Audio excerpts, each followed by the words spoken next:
Assalamualaikum warahmatullahi wabarakatuh. Shalom, Om Swastiastu, Namo Buddhaya, salam kebajikan. Tapi pun, kami dari kelompok 1 RPL Fisika. Sebelumnya, perkenalkan nama saya Reski Desata Silpu dengan NIM 122420093 dari Prodi Rekayasa Kehutanan. Perkenalkan, nama saya Marwal Sinaga. Saya dari Prodi Rekayasa Kehutanan dengan NIM 1224200. Saya Yogan Adrian, saya dari Prodi Rekayasa Kehutanan dengan NIM 122420095. Perkenalkan, nama saya Nabila Nila, NIM 1223301 dari Prodi Teknologi Industri Pertanian. Perkenalkan, nama saya Fazara dengan NIM 1235531 dari Prodi Teknologi. Halo, perkenalkan nama saya Jessica Angelika Gultom dengan NIM 122330089 dengan Prodi Teknologi Industri Pertanian.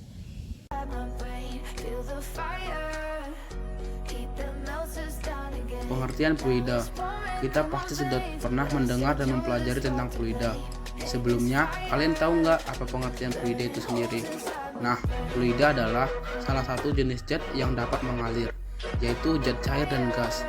Fluida dibagi menjadi dua, yaitu fluida dinamis dan fluida statis. Fluida dinamis mempelajari fluida yang bergerak, sedangkan fluida statis mempelajari fluida dalam keadaan diam. Bentuk fluida cenderung tidak tetap, ia bergantung pada bentuk wadahnya. Jika wadahnya berbentuk balok, maka bentuk fluida juga akan berbentuk balok. Nah, karena sifatnya demikian, maka pemanfaatan fluida dalam kehidupan sehari-hari cukup banyak. Dalam konsep fluida terdapat beberapa hukum. Salah satunya adalah hukum Bernoulli. Hukum Bernoulli pertama kali ditemukan oleh Daniel Bernoulli pada tahun 1700 sampai 1782. Asas Bernoulli menyatakan bahwa pada pipa mendatar, tekanan paling besar ada pada bagian kelajuannya paling kecil, dan tekanan fluida terkecil terdapat pada bagian paling besar.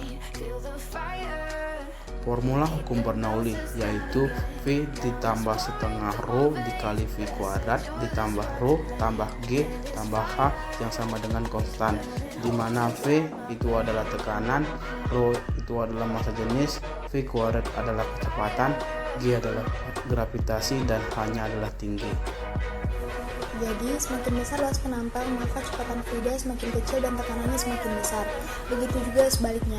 Semakin luas penampang, maka kecepatan fluida semakin besar dan tekanannya semakin kecil. Hukum Bernoulli merupakan sebuah konsep besar hasil penggabungan beberapa unit konsep fisika seperti tekanan, massa jenis, laju zat alir, dan ketinggian potensial gravitasi. Kapasitas konsepnya mampu mendeskripsikan secara kualitatif dan kuantitatif perilaku dinamis zat cair dan gas dalam ruangan ataupun saluran berdinding padatan. Penerapan hukum Bernoulli cukup banyak, misalnya pada obat nyamuk semprot dan parfum, roket air pipa panturimeter, tabung pilot. Roket ialah suatu benda yang digerakkan oleh media yang memberikan gaya berupa dorongan atau tekanan, dapat berupa zat cair, gas, maupun padat. Roket air merupakan model roket yang menggunakan air sebagai reaksi massa. Pada kesempatan kali ini, kami membuat roket air yang dibuat dengan alat-alat dan bahan yang mudah dijumpai. Bahan yang diperlukan ialah botol plastik berukuran 1000 ml, pipa atau paralon sebanyak kurang lebih 5 meter, penyambung pipa, lem pipa, dan kardus bekas, cat cair untuk mewarnai dan menghias roket, lakban hitam, dan alat yang digunakan ialah gergaji untuk memotong pipa, gunting, kompresor angin, dan penggaris. Langkah-langkah pembuatan roket air sederhana. Yang pertama, potong pipa menjadi beberapa bagian berukuran 10-35 cm. 2 pipa berukuran 35 cm, 4 pipa berukuran 10 cm, 2 pipa berukuran 30 cm, dan 3 pipa berukuran 15 cm. Yang kedua, sambung pipa-pipa tersebut dan susun sesuai gambar. Agar sambungan tersebut menjadi lebih kuat, lem pipa tersebut menggunakan lem pipa agar semakin kuat. Yang ketiga, pipa yang ke arah bawah disambungkan dengan kompresor angin. Yang keempat, pada tempat peluncuran diberi lakban hitam yang berlapis-lapis. Hal ini bertujuan agar air dalam botol tidak habis ke dalam pipa. Yang kelima, hias botol bekas sesuai kreativitas.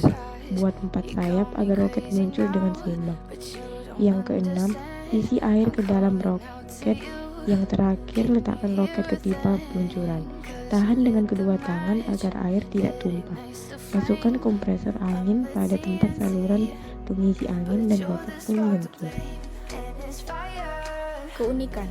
Yang pertama, menggunakan pipa paralon sebagai tempat sebelum roket meluncur. Yang kedua, memiliki nilai estetika karena roket dihias dengan baik. Kelemahan. Angin yang keluar terlalu sedikit karena susunan pipa terlalu kompleks, sehingga tekanan air yang berasal dari kompresor tidak langsung mengalir menuju roket, melainkan menyebar ke seluruh pipa. Saran dalam peluncuran roket dibutuh tempat yang luas agar roket bisa terbang meluncur bebas.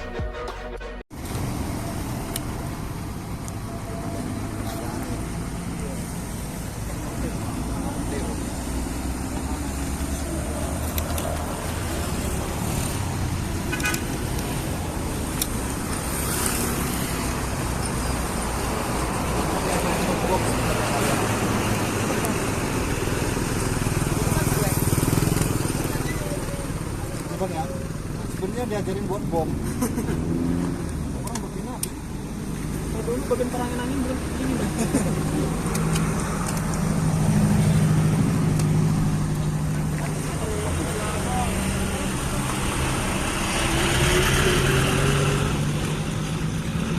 Ini kelihatan ya besarnya lah. Nanti kita mau bang. Alah. Satu standby ke atas kamera. Satu. Bagus.